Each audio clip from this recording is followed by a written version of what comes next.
Hey guys, so today we'll be talking about continue and break operator in Python. So I have already added a comment talking about continue and break, and this comment is different from the one we discussed in last video. It is a multi-line comment. So to add a multi-line comment in Python, all you have to do is just add triple quotes before the statement and at the end of the statement. Either you can write triple quotes or triple double quotes. So if I remove these quotes, you can see everything act as they should work, like continue is working as an operator, break is working as an operator, but as soon as I write three double quotes, this all become a multi-line comment. So let's focus on our main topic now, that is continue and break. So I'll be showing it to you with an example. So continue is used to ignore that specific condition, and whereas break runs the condition and then get you out of the loop. You will understand what it means. So first I'll take example of continue. So for example, we have a basketball team and these are the following numbers assigned to the players. So these numbers are already assigned and we have to find out how many numbers now are unassigned and we can take. So I'll write for n in range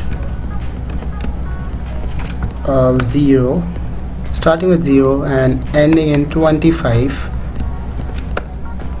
if n in number continue, and then print n.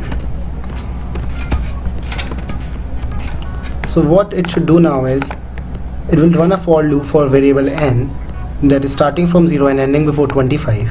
Now if it founds n in number, that is if in this range any number is found in this list, it will continue.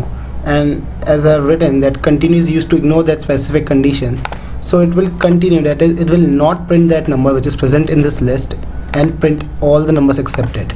So let's see if it works. Shift F10. So here's our output. So starting from 0, then no 2 because 2 is present in a list. Now you can see 1, 3, 5, direct 5 because 4 is present in a list, 6, 7, no 8 because 8 is in a list, 11, 12, 19, and no 20 because 20 is present in a list. So this is how continue works. So things might be clear in your brain about continue. Now let's see what if I write break instead of continue. So as I've already told you, that break is used to run the condition and then get you out of the loop. So if n is found in number, that is as soon as it finds a number in the list that its value is equal to this variable, it will run it for that specific condition and break the loop. Let's see what happens. Shift F10. So you can see as the value of n became equal to 2, it will run the program till 2, that is it will print 0 and 1, but as soon as n is equal to 2, it will come out of the loop and print only 0 and 1. That is, we are now out of the loop and only print the numbers before the break statement. So this is also easy to understand. So we have covered three things in this video, that is continue, which is used to ignore the specific condition, break, which is used to get you out of the loop, and last is multi-line comment. I told you about multi-line comments in the starting of the video. Either you can write double quotes or triple quotes to add a multi-line comment. So that's it for this video. If you like this video, please hit the like button below, and also don't forget to subscribe for more. Thank you.